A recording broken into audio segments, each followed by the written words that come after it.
Je m'appelle Martine, j'ai 63 ans, et pendant 40 ans, j'ai cru que ma vie était exactement ce qu'elle devait être. Un mari, une maison, une famille. Jusqu'au jour où j'ai poussé la porte d'un restaurant que je connaissais par cœur, et où tout ce que je croyais solide s'est effondré en quelques secondes. Ce jour-là, je ne cherchais rien. Je ne me méfiais de rien. C'était un jeudi après-midi de novembre, un de ces jours gris de l'automne parisien, où le ciel pèse sur les épaules. Mon mari, je l'appellerai mon mari, c'est tout ce qu'il mérite désormais, avait dit qu'il déjeunait avec un collègue, puis qu'il passerait au bureau pour une réunion. Rien d'inhabituel. Après 38 ans de mariage, on finit par ne plus vraiment écouter ces détails-là. On hoche la tête, on dit d'accord et on continue sa journée. Moi, je sortais de chez le médecin. Un rendez-vous de contrôle, rien de grave, mais j'avais le cœur un peu serré comme toujours après ces visites qui vous rappellent que le temps passe. En remontant vers le métro, j'ai eu envie de m'arrêter, de souffler, de m'offrir un café et être une part de tarte, seule, tranquillement, comme je le faisais parfois quand j'étais plus jeune. Et là, presque sans réfléchir, j'ai poussé la porte du petit cloître. C'est un restaurant discret, rue des Fossés-Saint-Bernard, dans le 5e arrondissement. On y allait en famille depuis des années, mon mari et moi, parfois avec nos enfants, parfois seuls pour nos anniversaires. Une de ces adresses qu'on appelle notre restaurant, avec cette tendresse un peu naïve qu'on met dans ces choses-là. La salle était à moitié vide à cette heure. Le serveur m'a reconnu et a souri. J'allais lui demander une table pour une personne quand mon regard a glissé vers le fond de la salle. Et je me suis figée. Mon mari était là, assis à notre table, celle qu'on demandait toujours, près de la fenêtre donnant sur la petite cour intérieure. Il ne m'avait pas vue. Il était penché en avant, les coudes sur la nappe blanche, et il parlait à voix basse à la personne en face de lui. Je ne voyais que son dos à elle, ses cheveux châtains coupés courts, une veste bordeaux que je connaissais. Une veste bordeaux que j'avais offerte à ma sœur pour son anniversaire, 2 ans plus tôt. Ma sœur, Isabelle, 59 ans. Ma cadette de 4 ans. Celle qui était ma demoiselle d'honneur le jour de mon mariage. Celle qui avait pleuré quand mon père est mort et qui avait dormi chez moi 3 nuits de suite parce qu'elle ne voulait pas être seule. Celle que j'appelais encore ma petite sœur même à nos âges. J'aurais pu me dire que c'était une rencontre anodine. Un déjeuner entre beau-frère et belle-sœur, rien que de très banal. J'aurais être dû tourner les talons, m'asseoir ailleurs, les saluer normalement. Mais quelque chose dans la manière dont mon mari était penché vers elle. Quelque chose dans la façon dont sa main lui était posée sur la table, tout près de la sienne. Quelque chose que je ne saurais pas nommer avec des mots précis, mais que quelque chose en moi a reconnu immédiatement, avec une certitude froide et absolue. Je ne suis pas entrée, je ne sais pas pourquoi. Mes jambes ont fait demi-tour toutes seules, et je me suis retrouvée dehors sur le trottoir, le souffle coupé, avec le bruit de la rue autour de moi comme si le monde avait continué à tourner sans me demander mon avis. Je suis restée debout contre le mur quelques minutes. Ou être davantage. Le temps s'était mis à fonctionner bizarrement, en accordéon. Je regardais les voitures passer, une femme avec une poussette, un cycliste, des gens qui rentraient déjeuner, des gens qui ressortaient, des gens qui vivaient leur vie normalement comme si rien ne venait de basculer. Et puis j'ai fait quelque chose que je n'avais jamais fait de ma vie. J'ai traversé la rue, je me suis installée à la terrasse du café d'en face, j'ai commandé un café que je n'ai pas bu, et j'ai attendu. Je ne saurais pas expliquer ce qui m'a retenue là. Une partie de moi voulait rentrer chez moi, me coucher, croire que j'avais mal vu. Mais une autre partie, plus lucide, plus froide, savait déjà que je ne pouvais plus me permettre de fermer les yeux, que si je partais sans savoir, cette image me rongerait jusqu'à la fin de mes jours. Ils sont sortis 40 minutes plus tard. Mon mari tenait la porte pour elle. Ce geste simple, courtois, que tout homme fait pour une femme. Sauf que la façon dont il la regardait en faisant ce geste-là n'était pas la façon dont on regarde une belle-sœur. C'était la façon dont il me regardait, moi, il y a 30 ans. Isabelle a ri de quelque chose qu'il venait de dire. Elle a posé brièvement la main sur son bras, et lui, il a souri. Ce sourire que je ne lui voyais plus depuis des années, je me suis levée. J'ai laissé 2 € sur la table pour le café. Et je suis rentrée chez moi à pied, bien que nous habissions dans le 14e et que c'était loin. J'avais besoin de marcher. J'avais besoin que mes pieds touchent le sol pour vérifier que j'existais encore. Pendant ce trajet d'1 heure, j'ai retracé les dernières années dans ma tête comme on relit un livre dont on a raté les indices. Les week-ends où mon mari était en déplacement professionnel et où Isabelle était chez une amie. Les repas de famille où ils évitaient de se regarder trop longtemps, Ce que j'avais mis sur le compte de leur ancienne animosité, ils ne s'étaient jamais très bien entendus. Du moins, c'est ce que je croyais. Les fois où j'avais appelé ma sœur, et où elle n'avait pas répondu, me rappelant des heures plus tard avec une excuse vague. Les fois où mon mari rentrait tard le soir avec ce regard absent, légèrement coupable, que j'avais attribué au stress du travail. 40 ans de mariage, 40 ans pendant lesquels j'avais fait confiance à 2 personnes au monde plus qu'à quiconque. Et ces 2 personnes-là avaient, ensemble, construit quelque chose dans mon dos.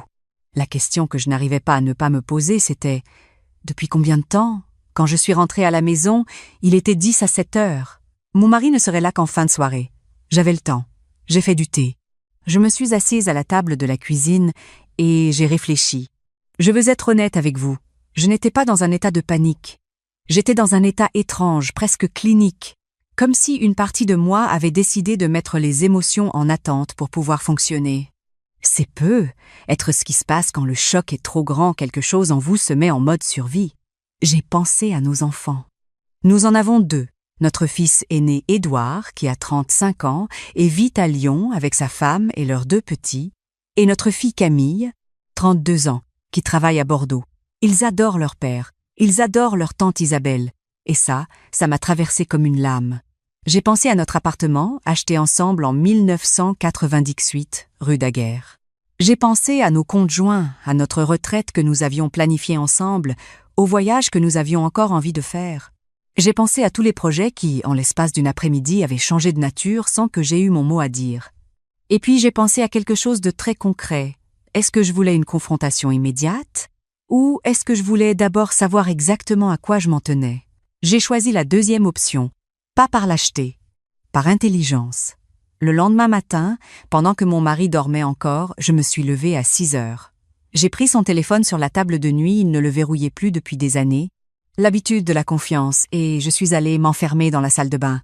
Ce que j'ai vu m'a donné le vertige. Les messages avec Isabelle remontaient à 3 ans. 3 ans. Des centaines de messages. Des messages tendres, des messages complices, des projets, des sous-entendus, des « je t'aime » écrits en toutes lettres à ma sœur par mon mari. Une vie entière parallèle à la nôtre, construite dans les interstices de notre quotidien. Il y avait aussi des photos. Je ne les décrirai pas. Certaines choses n'ont pas besoin d'être décrites pour être comprises. J'ai replacé le téléphone exactement comme je l'avais trouvé. Je suis retournée dans la chambre. Je me suis recouchée. Et j'ai regardé le plafond pendant 1 heure en attendant que mon mari se réveille, en écoutant sa respiration régulière à côté de moi, en me demandant comment on dort aussi paisiblement quand on a fait ce qu'il avait fait. Les semaines qui ont suivi, j'ai fonctionné en mode double. En surface, la vie normale continuait, les repas, les courses, les conversations du soir. Mon mari ne se doutait de rien. Je suis bonne comédienne quand il le faut. Ou peut être que lui était simplement trop occupé à regarder ailleurs pour faire attention à moi. En dessous, je construisais. J'ai pris rendez-vous avec une avocate spécialisée en droit de la famille Maître Rousseau, recommandée par une amie. Elle m'a reçue dans son cabinet du 16e, une femme de mon âge, directe et rassurante. Elle m'a expliqué mes droits, la procédure de divorce, la question du partage du patrimoine. En France, après 38 ans de mariage sous le régime de la communauté légale, j'avais des droits clairs et solides. Elle m'a conseillé de rassembler certains documents avant d'initier quoi que ce soit. J'ai rassemblé les documents. J'ai ouvert un compte bancaire personnel, mon premier depuis le mariage, dans une agence à l'autre bout de Paris. J'y ai transféré progressivement une partie de mes économies personnelles, celles issues de mon propre salaire d'enseignante, que j'avais mise de côté au fil des années sur un livret que mon mari ne regardait jamais. J'ai parlé à Édouard. Pas tout, pas encore. Juste un appel, un soir, où je lui ai dit que j'avais besoin de lui parler bientôt, que ce n'était pas urgent, mais important. Il a entendu quelque chose dans ma voix parce qu'il m'a dit « Maman, tu vas bien ?» Et j'ai répondu « Je vais aller bien. » Ce n'était pas tout à fait la même chose. Je n'ai pas encore appelé Camille. Camille est plus proche de son père. Je savais que ça serait plus compliqué. Et Isabelle, ma sœur. Je n'ai pas appelé Isabelle non plus. Nous avions l'habitude de nous parler 2 ou 3 fois par semaine. Soudainement, je n'ai plus répondu à ses messages, invoquant des excuses banales, fatigue. Rendez-vous, on se rappelle. Je l'observais de loin, avec des yeux nouveaux, en me demandant comment elle vivait avec ce qu'elle avait fait. Le soir que j'avais choisi pour la confrontation était un dimanche de décembre. Nos enfants ne viendraient pas ce week-end-là, je m'en étais assurée. Mon mari avait prévu de regarder un match de rugby l'après-midi. Il était de bonne humeur, je notais cela avec une sorte de détachement presque scientifique. Quand le match a été fini et qu'il s'est levé pour aller à la cuisine se chercher quelque chose, je l'ai rejoint. Je me suis assise à la table. J'ai posé devant moi une chemise cartonnée bleue. À l'intérieur, il y avait des impressions écran de ses messages avec Isabelle. Pas toutes les plus significatives seulement. Celles avec les dates. Celles avec les mots « je t'aime ». Celles avec les projets. Il a vu la chemise. Il a vu mon visage. Et en une fraction de seconde, j'ai vu sur le sien le moment exact où il a compris. Je lui ai laissé le temps de s'asseoir. Je ne voulais pas crier. Je n'avais pas envie de crier. J'avais passé 6 semaines à dépenser mon énergie à me préparer pour ce moment-là. Et je n'allais pas la gâcher en larmes et en éclats de voix. Je lui ai dit « Je sais. Depuis combien de temps ?» Il a d'abord nié, bien sûr. C'est toujours ainsi que ça commence. Il a dit que je me trompais, que j'avais mal interprété, que c'était des messages sans importance. J'ai ouvert la chemise, j'ai posé la première impression devant lui.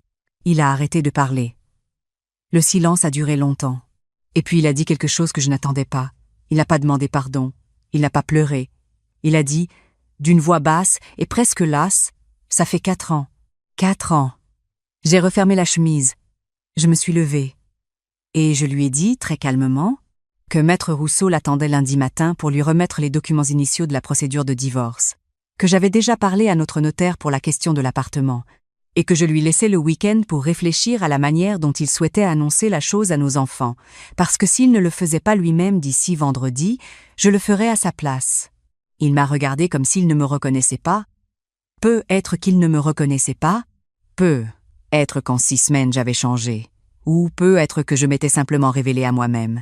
Ce soir-là, j'ai dormi dans la chambre d'amis. Pas parce que je n'avais nulle part où aller, j'avais parfaitement réfléchi à tout cela et j'avais les moyens de partir si je le voulais, mais parce que cet appartement était aussi le mien et que je n'avais aucune raison de fuir. La conversation avec Isabelle a eu lieu 2 semaines plus tard. Elle avait essayé de me joindre plusieurs fois, d'abord avec ses messages habituels, puis avec une inquiétude croissante qui transparaissait même par écrit. Je pense qu'il lui avait dit que j'étais au courant. Je pense qu'elle avait peur. Je l'ai invitée à venir prendre un café chez moi un mardi matin. Elle est arrivée avec cette expression que je lui connaissais depuis l'enfance, ce mélange de culpabilité et de défi qu'elle arborait quand elle avait fait une bêtise étant petite et qu'elle savait qu'elle allait se faire gronder. Sauf qu'elle avait 59 ans et moi 63, et que ce n'était plus une bêtise d'enfant. Je ne lui ai pas crié dessus, je ne l'ai pas insultée. Je lui ai servi son café et je me suis assise en face d'elle et je l'ai regardée dans les yeux. Je lui ai dit « Je n'ai pas besoin que tu m'expliques. Je n'ai pas besoin que tu te justifies. Ce qui s'est passé ne peut pas se défaire. Ce que j'ai besoin que tu comprennes, c'est que pour moi, cette relation est terminée, pas mise en pause. Terminée. » Elle a pleuré. Elle m'a dit qu'elle était désolée, que ça avait commencé sans qu'elle le veuille vraiment, que ça avait duré malgré elle. J'ai écouté. Pas pour lui, pardonnez pas ce jour-là, pas encore, mais parce qu'il y avait 40 ans d'histoire entre nous deux, et que même brisée, même souillée, cette histoire avait existé. Quand elle est partie, je me suis assise seule dans mon salon. Par la fenêtre, je voyais les toits du 14e, gris et silencieux sous le ciel d'hiver. Et pour la première fois depuis novembre, j'ai pleuré. Vraiment pleuré, comme on pleure quand on sait que c'est fini et qu'il n'y a rien à faire d'autre que de traverser. J'ai pleuré pour le mariage que je croyais avoir eu, pour les 38 ans que j'avais passés à construire quelque chose qui, apparemment, n'était plus ce que je pensais depuis un moment déjà, pour ma sœur que je perdais en même temps que mon mari, pour les Noëls en famille qui ne seraient plus jamais pareils, pour mes petits-enfants qui allaient devoir comprendre des choses compliquées. J'ai pleuré longtemps. Et puis je me suis levée, je me suis lavé le visage et j'ai rappelé Édouard. Je lui ai tout dit ce soir-là. Il a d'abord été silencieux, ce silence particulier de quelqu'un qui absorbe quelque chose d'impossible. Et puis il a dit « Maman, tu as besoin que je vienne ?» J'ai dit non, que j'allais bien, que je voulais juste qu'il sache. Il a dit « Je suis fière de toi ». Ces 4 mots ont failli me faire recommencer à pleurer. La conversation avec Camille a été plus difficile. Camille a d'abord refusé de croire que son père était capable de cela. Ensuite, elle a été en colère contre lui, mais aussi un peu contre moi, comme si le fait que je le dise à voix haute était une façon de lui voler quelque chose. C'est une réaction normale, m'a dit Maître Rousseau quand je lui en ai parlé. Les enfants adultes traversent leur propre deuil. Il faut leur donner du temps. Aujourd'hui, plusieurs mois ont passé. La procédure de divorce est en cours en France. Cela prend du temps. Mais les choses avancent. Mon mari a quitté l'appartement en janvier. Il vit pour l'instant chez un ami, je crois. Isabelle et lui, je ne sais pas ce qu'il en est. Et à vrai dire, je ne veux pas le savoir. Ce qu'ils font de leur vie ne me regarde plus. Ce qui me regarde, c'est la mienne. Je me suis réinscrite à des cours de poterie que j'avais abandonnés il y a 20 ans, quand les enfants étaient petits et que le temps manquait. Je suis allée passer une semaine chez une amie à Montpellier que je n'avais pas vue depuis trop longtemps. J'ai recommencé à lire, vraiment lire, pas juste quelques pages avant de m'endormir, mais des après-midi entières dans mon fauteuil avec un livre et une tisane. Je ne vous dirai pas que je suis heureuse. Ce serait mentir. Il y a des matins où je me réveille et où la réalité me tombe dessus comme une chape de plomb. Des soirs où la maison me semble trop grande et trop silencieuse. Des moments où je croise quelque chose, une chanson, une odeur, une façon de dire les choses, et où je pense à ce que j'ai perdu. Pas lui, peu, être, mais ce que je croyais avoir. Mais il y a aussi autre chose, quelque chose que je n'attendais pas, une sorte de légèreté, comme si, en perdant quelque chose que je pensais être le socle de ma vie, j'avais découvert que le socle, c'était moi, que j'avais 63 ans et suffisamment de vie devant moi pour en faire quelque chose qui m'appartienne vraiment, que je n'avais pas à attendre la permission de quelqu'un pour décider qui je voulais être dans les années qui me restaient. Ce n'est pas une revanche. Je ne cherche pas à être dans la revanche. C'est juste une vérité simple et un peu étrange. Je vis seule pour la première fois de ma vie d'adulte. Et parfois, dans ce silence que j'apprenais à apprivoiser, je me retrouve moi-même. Si vous regardez cette vidéo et que vous traversez quelque chose de similaire, je ne vais pas vous dire que tout va bien se passer, parce que je ne le sais pas. Je ne vais pas vous donner des conseils faciles sur le pardon ou la résilience, parce que ces mots-là sont trop grands et trop vagues pour les jours où on a du mal à se lever. Ce que je peux vous dire, c'est ceci. À 63 ans, j'ai appris que recommencer n'est pas réservé aux jeunes. Que la trahison, aussi dévastatrice soit-elle, ne définit pas ce que vous êtes. Et que la personne en qui vous devez avoir le plus confiance au bout du compte, c'est vous-même. Ce que j'aurais voulu savoir avant, je vous le dis maintenant.